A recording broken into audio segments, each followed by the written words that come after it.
Parents अपनी पूरी working life assets create करने, बच्चों को सेटल करने और प्रॉपर्टी बिल्ड करने में लगाते हैं, लेकिन रिटायरमेंट के बाद सबसे बड़ा रिस्क इमोशनल नहीं लीगल होता है। आज का इशू ये नहीं है कि पेरेंट्स ने क्या दिया, इशू ये है कि उनको लॉ कैसे प्रोटेक्ट करता है। इस वीडियो में हम बात करने जा रहे हैं सीनियर सिटीजन्स के मेंटेनेंस राइट्स के बारे में, उनके प्रॉपर्टी राइट्स के बारे में, उनकी वेलफेयर राइट्स के बारे में, सेक्शन 23 का actual legal scope plus court का इवॉल्विंग स्टैंड, और सबसे इंपॉर्टेंट बात, पेरेंट्स को लीगली क्या करना चाहिए ताकि अपने लाइफ टाइम में वो सेफ रहे और उनके डेथ के बाद उनके बच्चों को कोई भी अननेसेसरी डिस्प्यूट का सामना ना करना पड़े। बट वीडियो को शुरू करने से पहले चैनल को सब्सक्राइब करो और बेल आइकन को प्रेस करो सो दैट आपको नई वीडियोस की अपडेट मिलती रहे, और वीडियो को एंड तक जरूर देखना। देखिए, इंडियन लॉ क्लियरली रिकॉग्नाइज करता है कि ग्रोइंग ओल्ड का मतलब डिग्निटी लूज करना नहीं होता। सीनियर सिटीजन्स अपनी पूरी जिंदगी सोसाइटी में कंट्रीब्यूट करते हैं, इसीलिए जब वो वल्नरेबल स्टेज में एंटर करते हैं तो लॉ उनको प्रोटेक्शन देता है। Maintenance and welfare of parents and senior citizens act 2007 इसी थिंकिंग का रिजल्ट है। यह एक्ट इसीलिए बनाया गया था क्योंकि एल्डरली पीपल के राइट्स वीकन हो रहे थे और पेरेंट्स को फास्ट, इनएक्सपेंसिव और इफेक्टिव रिलीफ चाहिए था। मेंटेनेंस की इशू से स्टार्ट करते हैं। इस एक्ट के अंडर चिल्ड्रन और लीगल हेयर्स पर एक क्लियर लीगल ड्यूटी है कि वो अपने एल्डरली पेरेंट्स को मेंटेन करें। मेंटेनेंस का मतलब सिर्फ पैसे देना नहीं होता, इसमें food, shelter, medicine, medical treatment और एक सेफ लिविंग एनवायरनमेंट सब इंक्लूड होता है। अगर कोई सीनियर सिटीजन अपनी बेसिक नेसेसिटीज खुद एफोर्ड नहीं कर पा रहा तो वो डायरेक्टली मेंटेनेंस ट्रिब्यूनल के पास जा सकता है, जो यूजुअली डीएम या एसडीएम ऑफिस के अंडर फंक्शन करता है। इस प्रोसेस का सबसे इंपॉर्टेंट फीचर ये है कि ये सीनियर सिटीजन्स के लिए स्पेशली डिजाइंड है। लॉयर कंपल्सरी नहीं होता, कॉम्प्लिकेटेड पेपर वर्क नहीं होता और ट्रिब्यूनल सीनियर सिटीजन्स के केसेस को प्रायोरिटी पे सुनता है। जनरली रिलीफ बिना अनड्यू डिले के मिल जाता है और कई केसेस में 90 डेज के अंडर ऑर्डर पास हो जाता है। कोर्ट्स ने इस राइट को कंसिस्टेंटली सपोर्ट किया। सुप्रीम कोर्ट ने एस वनीथा वर्सेस डिप्टी कमिश्नर के केस में क्लियरली एम्फसाइज किया कि इस एक्ट का पर्पस पेरेंट्स को डिग्निटी के साथ जीने का हक देना है और उनके क्लेम्स को प्रायोरिटी दी जानी चाहिए। इसी तरह doctor Ashwini Kumar versus union of India के केस में सुप्रीम कोर्ट ने गवर्नमेंट को रिमाइंड किया कि एक्ट का इफेक्टिव इम्प्लीमेंटेशन इंश्योर करना उनकी रिस्पॉन्सिबिलिटी है ताकि कोई भी सीनियर सिटीजन हेल्पलेस या इग्नोर्ड फील ना करे। ये जजमेंट एक बात क्रिस्टल क्लियर कर देती है कि मेंटेनेंस कोई चैरिटी नहीं है, बल्कि ये एक लीगल और मॉरल ऑब्लिगेशन है। अब आते हैं प्रॉपर्टी के इशू पर, जो सबसे ज्यादा डिस्प्यूट्स का रीजन बनता है। बहुत सारे senior citizens emotional pressure, manipulation या फैमिली एक्सपेक्टेशन के चलते अपनी प्रॉपर्टी चिल्ड्रन या रिलेटिव के नाम ट्रांसफर कर देते हैं। लॉ इस सिचुएशन को रिकॉग्नाइज करता है और एल्डर्स को प्रोटेक्शन देता है। अगर कोई सीनियर सिटीजन प्रॉपर्टी गिफ्ट करता है या ट्रांसफर करता है इस प्रॉमिस पर कि उसका ख्याल रखा जाएगा, लेकिन बाद में ट्रांसफरी नेग्लेक्ट करता है, तो लॉ ऐसे ट्रांसफर को कैंसिल करने का रेमेडी भी देता है। दिल्ली हाई कोर्ट ने Sunny Paul and another versus state NCT of Delhi के केस में क्लियरली कहा था कि चिल्ड्रन प्रॉपर्टी को अपना राइट समझकर डिमांड नहीं कर सकते, और अगर एल्डर्स के साथ मिसट्रीटमेंट होती है तो वो अपनी गिफ्टेड प्रॉपर्टी रिक्लेम भी कर सकते हैं। लॉ ये भी क्लियरली मानता है कि सीनियर सिटीजन अपनी प्रॉपर्टी के एब्सोल्यूट ओनर्स होते हैं। वो चाहे तो प्रॉपर्टी को सेल कर सकते हैं, किसी को गिफ्ट दे सकते हैं, रेंट पर दे सकते हैं या विल बना सकते हैं। किसी को भी उनको फोर्स, थ्रेटन या इमोशनली मैनिपुलेट करने का हक नहीं है। अगर कोई डॉक्यूमेंट अंडर प्रेशर, कोर्जन या फॉल्स प्रॉमिस के थ्रू साइन करवाया गया तो लॉ ऐसे डॉक्यूमेंट्स को वाइड डिक्लेयर करने का पावर भी देता है। इसका सिंपल मतलब है कि एल्डर्स का कंट्रोल अपनी प्रॉपर्टी पर खत्म नहीं होता। प्रॉपर्टी से क्लोजली लिंक्ड एक और इम्पोर्टेंट कॉन्सेप्ट है section 23 of the senior citizens act. Section 23 clause 1 कहता है कि अगर कोई सीनियर सिटीजन ने प्रॉपर्टी ट्रांसफर की है, इस कंडीशन पर कि ट्रांसफरी उसको बेसिक एम्यूनिटीज और बेसिक फिजिकल नीड्स प्रोवाइड करेगा, और अगर ट्रांसफरी इस ड्यूटी को रिफ्यूज या फेल करता है तो लॉ ये डीम करता है कि ऐसा ट्रांसफर फ्रॉड, कोर्जन या अनड्यू इन्फ्लुएंस के थ्रू हुआ था। इस डीमिंग फिक्शन के बेसिस पर मेंटेनेंस ट्रिब्यूनल के पास पावर होती है कि वो ट्रांसफर को सीनियर सिटीजन के ऑप्शन पर वाइड डिक्लेयर कर देता है। लेकिन सेक्शन 23 पर काफी जुडिशियल डिबेट हुई। सेंट्रल क्वेश्चन ये रहा कि क्या मेंटेनेंस की कंडीशन डीड में एक्सप्लिसिटली लिखी होनी चाहिए या फिर रिलेशनशिप की नेचर से इंप्लाइड हो सकती है।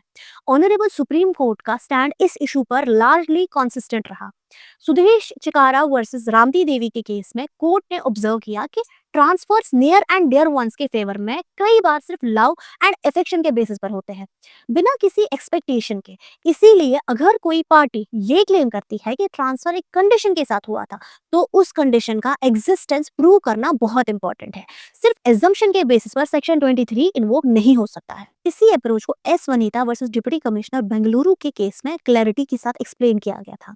ऑनरेबल सुप्रीम कोर्ट ने कहा कि सेक्शन 23 इन्वोक करने के लिए एक स्पेसिफिक कंडीशन का होना बहुत ज्यादा इंपॉर्टेंट है, जो मेंटेनेंस और नीड से रिलेटेड हो।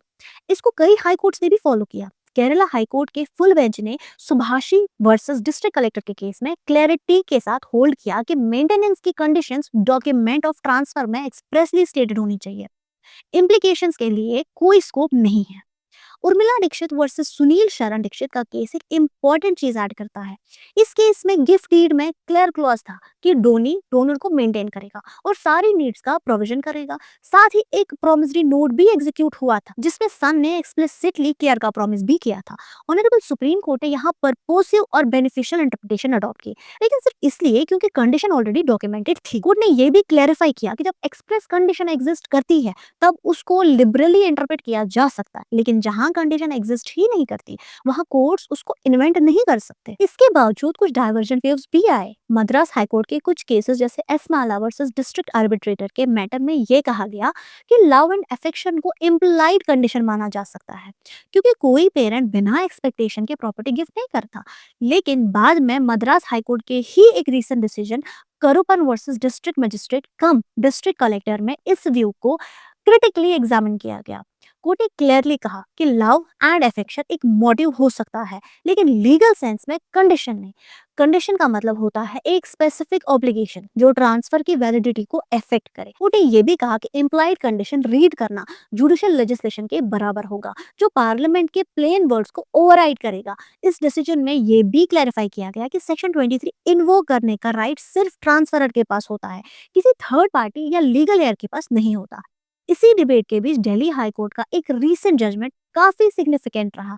इस केस में एक 88 ईयर ओल्ड वुमेन ने 2015 में अपनी प्रॉपर्टी अपनी डॉटर इन लॉ के नाम गिफ्ट की थी।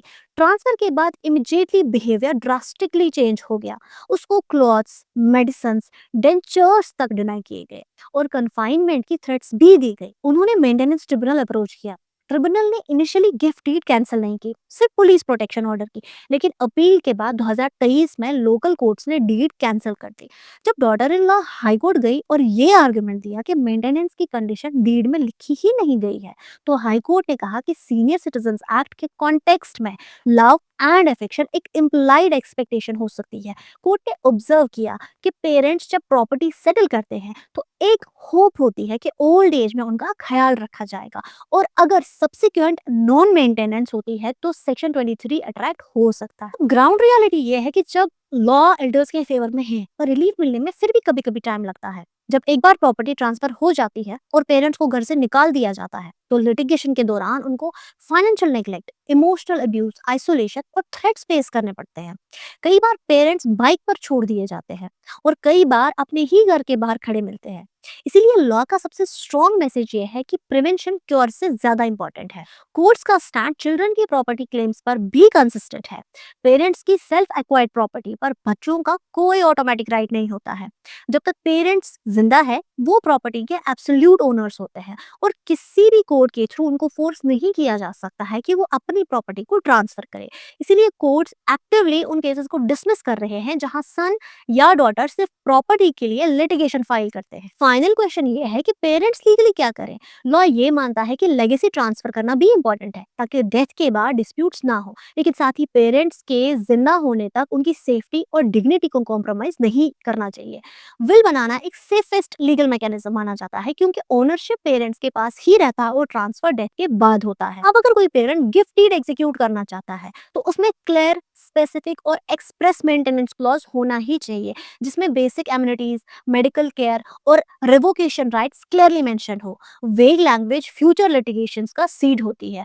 अल्टीमेटली सीनियर सिटीजंस के राइट्स सिर्फ लीगल प्रोविजंस नहीं है, बल्कि मॉरल रिस्पॉन्सिबिलिटीज भी है। लॉ प्रोटेक्शन दे सकता है, लेकिन रेस्पेक्ट एम्पैथी से आता है। ओल्डर जनरेशन ने सोसाइटी को जो दिया, उसके बदले मिनिमम ये एंश्योर करना हम सबकी रिस्पॉन्सिबिलिटी है कि उनके फाइनल ईयर्स डिग्निटी, कंफर्ट और सिक्योरिटी के साथ गुजरे। इस अवेयरनेस को शेयर करना उनकी कंट्रीब्यूशन को ट्रूली ऑनर करना है। So like, share and subscribe.